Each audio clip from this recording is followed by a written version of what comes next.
Hello friends, welcome back to my channel. तो आज है लेक्चर थर्ड। लेक्चर थर्ड है जैव प्रकरणों का, जो कि क्लास 10 है। अगर आप इस चैनल पे नए हैं तो हमारे चैनल को सब्सक्राइब करें और हमें सपोर्ट करें। तो हमने पिछली कक्षाओं में क्वेश्चन के प्रकार तथा प्रकाश संश्लेषण की प्रक्रिया और कहाँ पे होता है ये हमने देख लिया था। प्रकाश संश्लेषण की प्रक्रिया कहाँ होता है? तो पत्तियों में पेरेन्काइमा कोशिका से बना हुआ क्लोरोप्लास्ट की कोशिकाएं होती है, जिसमें क्लोरोफिल वर्णक पाया जाता है। जिसको कि हम प्रकाश संश्लेषी अंग बोलते हैं। और उन्हीं पत्तियों में जो है कुछ छोटे छोटे छिद्र पाए जाते हैं। इस प्रकार का जगह छिद्र पाया जाएगा, इसे बोलते हैं स्टोमाटा। ये खुला हुआ स्टोमाटा है, इसकी ये स्टोमाटा है। स्टोमाटा के माध्यम से क्या होगा, जितने भी गैस है, गैस का आदान प्रदान होते रहेगा इसके माध्यम से। तो ये स्टोमाटा है।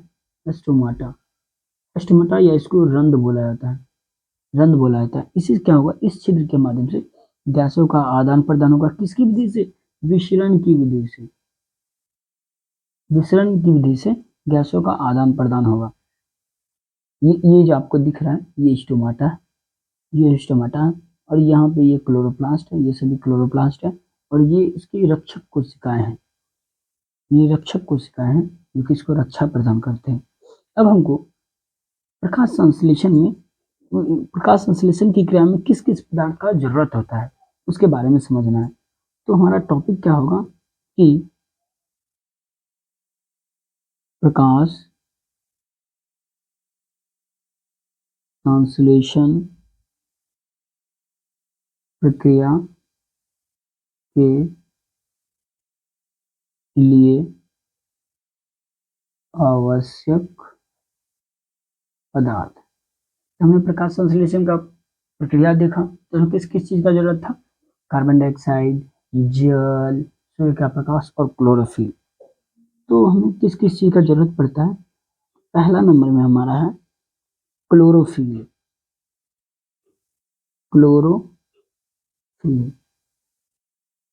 फिर इसके बाद क्लोरोफिल के बाद कार्बन डाइऑक्साइड,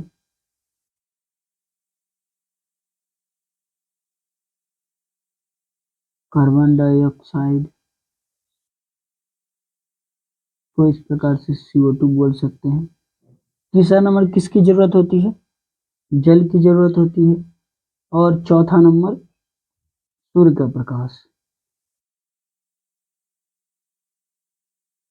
प्रकाश। तो ये चारों चीज की जरूरत होती है किसके लिए? हमें प्रकाश संश्लेषण के लिए। प्रकाश संश्लेषण के लिए हमें इन सभी चीज का जरूरत होता है। किसका? क्लोरोफिल, कार्बन डाइऑक्साइड, जल और सूर्य का प्रकाश। अब एक एक करके हम देखेंगे कि पहला है क्लोरोफिल।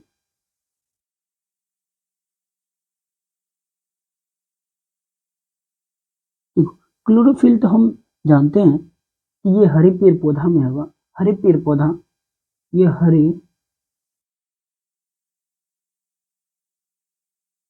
हरे पेड़ पौधा में होगा। हरे पेड़ पौधा में जो है उनकी पत्तियों में पेरेन्काइमा सील होता है, उसमें क्लोरोप्लास्ट नाम की कोशिका होती है।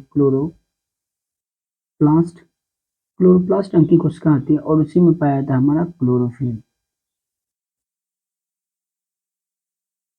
क्लोरोफिल पाया जाता है। अगर हम बात करें इनकी ये रंग की, जरूरी नहीं है कि वो हरे कलर का हो, ये जरूरी नहीं है, क्योंकि ये अणु जो है ये रंग पर डिपेंड नहीं करता है। प्रकाश संश्लेषण की प्रक्रिया में पौधा का रंग उतना महत्व नहीं रखता है कि जितना कि आपका क्लोरोफिल रहता है। यानी कि क्लोरोफिल होना अति आवश्यक है। अगर हम इसकी बात करें कि हमें अगर एक क्वेश्चन दिया गया है कि सिद्ध करना है कि प्रकाश संश्लेषण में हमें क्लोरोफिल की आवश्यकता होती है, ये किस प्रकार से सिद्ध करेंगे? तो आइए देखते हैं। हमें क्या सिद्ध करना है कि प्रकाश संश्लेषण में क्लोरोफिल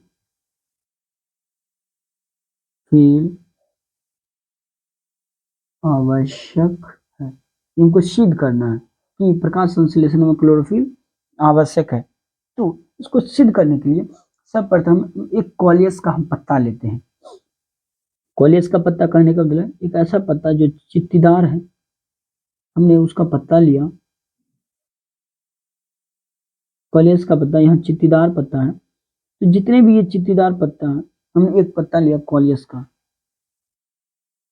ये कॉलियस का पत्ता है। कॉलियस का पत्ता लिया और जहाँ पे ये हमारा चित्तीदार है, मतलब ये सफेद स्ट्रक्चर है, हमने इसको घेरा कर लिया, उसको इंगित कर लिया। इंगित करने के बाद हम जो है इस पत्ते को एक ऐसा चीज में डालते हैं, यानी कि एसीटोन, अल्कोहल या स्पिरिट में इसको गर्म करते हैं। इसके अंदर जो है एक इस पत्ता को लेते हैं, चित्तीदार पत्ता को लिया, इसके अंदर हम ले लेते हैं एसीटोन या अल्कोहल या स्पिरिट। ये तीनों चीज में से कोई एक चीज लेते हैं, इसको उबाल देते हैं। इसमें उबाल देंगे,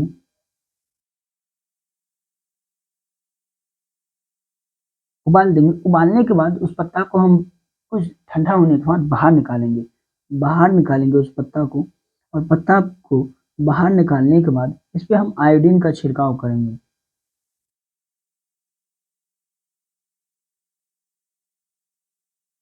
आयोडीन का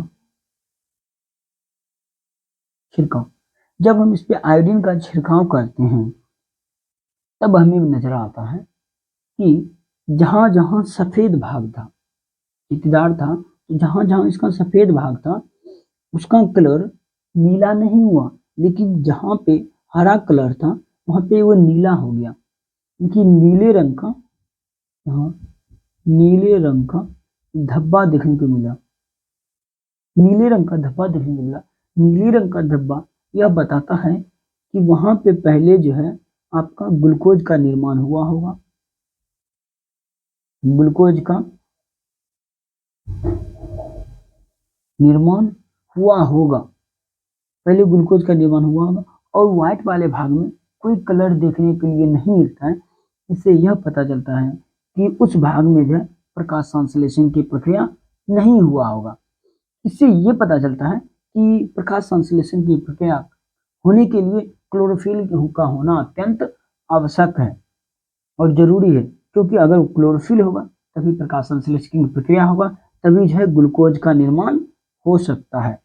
तो इससे यह साबित होता है कि प्रकाश संश्लेषण में क्लोरोफिल भी अति आवश्यक है।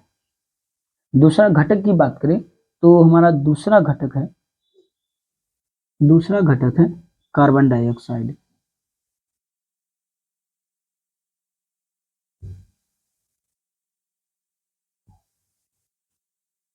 Carbon dioxide CO2। देखो हमारे वातावरण में अनेक गैस, हमारा वातावरण में अनेक गैसों का मिश्रण है, अनेक गैस है। इसमें अगर कार्बन डाइऑक्साइड की बात करें तो वो 0.03% पाया जाता है कार्बन डाइऑक्साइड। यानी कि इसका कहने का मतलब है अगर 10,000 कोई भी चीज आप लेते हैं, 10,000 रुपया है, 10,000 रुपया में से मात्र 3 भाग ही हमको कार्बन डाइऑक्साइड है, मात्र 3 भाग ही कार्बन डाइऑक्साइड है। इतना कम है कार्बन डाइऑक्साइड, फिर भी देखो ये क्या करता है, प्रकाश संश्लेषण के माध्यम से लेता है, फिर छोड़ता है श्वसन के माध्यम से, तो ये पूरे वातावरण में जो संतुलन बनाए रखा है। तो हमारा जो कार्बन डाइऑक्साइड 0.03% पाया जाता है, जो कि हम कह सकते हैं 10,000 भाग में से 3 भाग में कार्बन डाइऑक्साइड है। और ये भी जो है हमारे प्रकाश संश्लेषण की प्रक्रिया में मदद करता है, प्रकाश संश्लेषण की प्रक्रिया को संपूर्ण करने में, यानी कि ग्लूकोज बनाने में मदद करता है। अगर अब मेरा एक क्वेश्चन है कि आप कैसे बता सकते हैं कि प्रकाश संश्लेषण में कार्बन डाइऑक्साइड ये आवश्यक है, ये जरूरी है। तो हमको एक तरह से कहना है कि सिद्ध करना है कि आपको कि प्रकाश संश्लेषण की प्रक्रिया में कार्बन डाइऑक्साइड जरूरी है। आपको सिद्ध करना है प्रकाश संश्लेषण में CO2 आवश्यक है। इसको सिद्ध करना है। इसको सिद्ध करने के लिए सर्वप्रथम एक सेटअप बनाते हैं, कुछ सेटअप बना के देते हैं। एक गमले का पौधा लेंगे, हमने एक गमला बनाया है, गमले में एक पौधा है,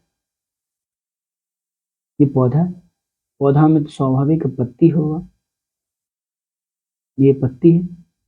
एक छोटा सा हम जार लेते हैं, ठीक है, जार के ढक्कन को काट देते हैं, इस प्रकार से काटते हैं कि जिसमें आधा पत्ती अंदर हो और आधा पत्ती बाहर हो। ये हमारा जार हो गया,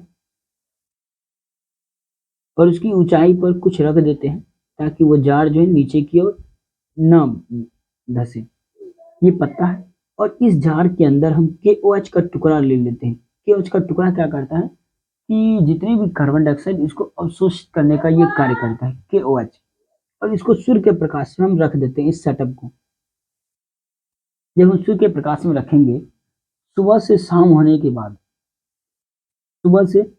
के बाद इसके पत्ता को हम तोड़ लेंगे। इस पत्ता को तोड़ लेंगे, पत्ता को तोड़ने के बाद फिर इसको हम वही करेंगे, इसको हम अल्कोहल में इसको उबालेंगे।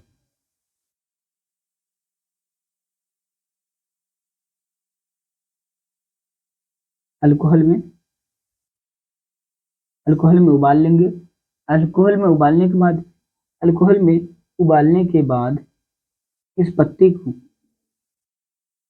ठंडा होने पर इसमें जो है हम आयोडीन का छिड़काव करेंगे। जब हम आयोडीन का छिड़काव करते हैं तो हम देखते हैं जो भाग बोतल के बाहर था, जो भाग बोतल के बाहर था उसमें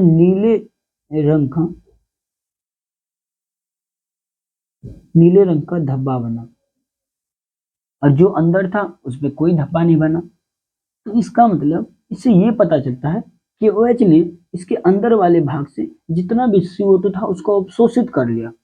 अवशोषित करने के दौरान इसमें ग्लूकोज नहीं बन पाया, जिसके कारण नीले कलर का धब्बा नहीं हुआ। जहां नीले कलर का धब्बा हुआ, इसका मतलब इसमें पहले ग्लूकोज बना था, ग्लूकोज बना होगा, और इस जगह में नहीं बना होगा, इसलिए पता। तो इससे यह साबित होता है कि प्रकाश संश्लेषण की प्रक्रिया में जो है हमारा CO2 अत्यंत आवश्यक है। प्रकाश संश्लेषण की प्रक्रिया में क्या है, CO2 अत्यंत आवश्यक है। अब जो है तीसरा चीज है हमारा जल।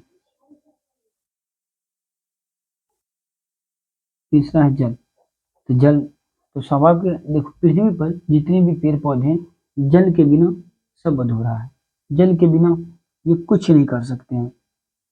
जल से जो है अपना खनिज लवण ये अवशोषित करते हैं जाइलम के माध्यम से। ये जड़ में उपस्थित खनिज लवण ये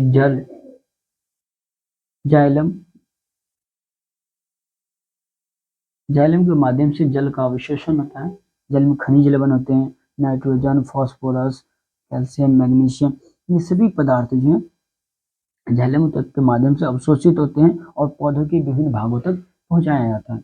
अगर आपको पता करना है कि प्रकाश संश्लेषण में इसकी जरूरत होती है या नहीं, इसके लिए आप 2 गमला लीजिए। 2 गमला लिए हैं और दोनों गमला में पौधा लगा हुआ है।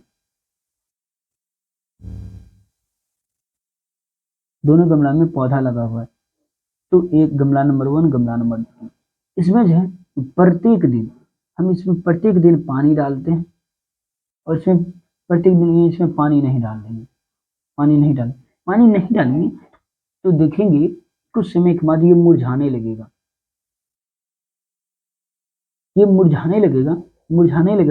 और मुरझाते ये सूख जाएगा, यानी ये मृत्यु हो जाएगा। यानी कि पानी के बिना, यानी कि जल के बिना इस पौधे की मृत्यु हो जाएगी, पौधे की मृत्यु हो जाएगी और ये जीवित रहेगा, ये हरा भरा रहेगा, हरा भरा रहेगा। इससे ये पता चलता है कि प्रकाश संश्लेषण के लिए हमें जल की आवश्यकता होती है, प्रकाश संश्लेषण के लिए हमें जल की आवश्यकता होती है। अब हमारा चौथा चीज है सूर्य का प्रकाश।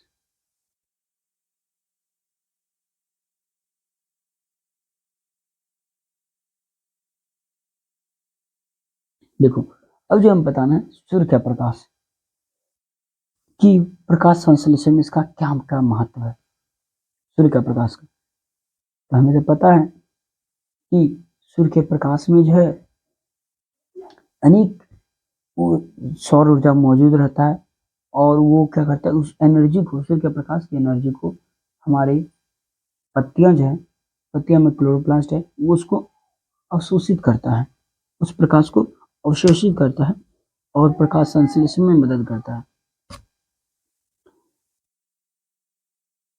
अगर हम इससे भी दर्शाना होगा कि पर जल प्रकाश संश्लेषण की प्रक्रिया में सूर्य का प्रकाश जरूरत है या नहीं, इसके लिए भी एक हम प्रयोग कर सकते हैं, एक प्रयोग कर सकते हैं। इसमें भी हम एक दो गमला लेंगे, दो गमला लेंगे, दोनों गमला में पौधा हरा भरा होगा पहले तो। अब जो है एक को, एक है दो, दूसरे नंबर को इसको अंधेरा में रख देते हैं, अंधेरा में, इसको रखेंगे सूर्य के प्रकाश में, सूर्य के प्रकाश में रखेंगे और इसको अंधेरा में रखेंगे। तो कुछ दिनों के बाद देखेंगे कि जो पौधा अंधेरा में था वो कम विकसित रहा, इसमें क्या, कम विकास करेगा, कम विकास करेगा और कम वृद्धि करेगा, और जो सूर्य के प्रकाश में था उसका ज्यादा विकास हुआ, ज्यादा विकास और वृद्धि हुआ। तो इससे ये पता चलता है कि किसी भी पौधे को ऊर्जा के लिए, उसके विकास और वृद्धि के लिए हमें जो उसमें पहले ग्लूकोज बनाना होगा, ग्लूकोज बनाना होगा, ग्लूकोज बनाने के लिए हमें सूर्य का प्रकाश का अत्यंत आवश्यक होगा, सूर्य का प्रकाश अत्यंत आवश्यक होगा। अगर हम बात करें सूर्य का प्रकाश भी एक होता है प्रकाश अभिक्रिया और एक होता है अप्रकाशिक अभिक्रिया, लाइट रिएक्शन और डार्क रिएक्शन। देखो, होता है लाइट रिएक्शन या dark reaction, light reaction dark, देखो नाम, नाम पे नहीं जाना है, लाइट रिएक्शन और डार्क रिएक्शन।